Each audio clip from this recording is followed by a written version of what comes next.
Grabe talaga sa early game itong si Irithel, nakakabwisit.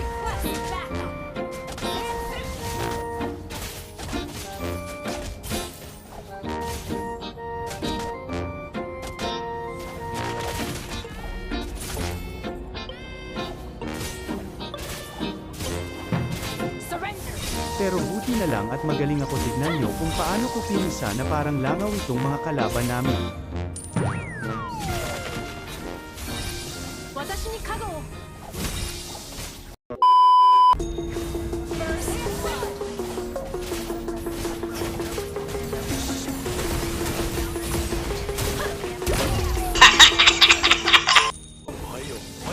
Pati si Pacquiao ay natutuwa dahil nabuhat ko na naman sa rank game etong mga kaibigan.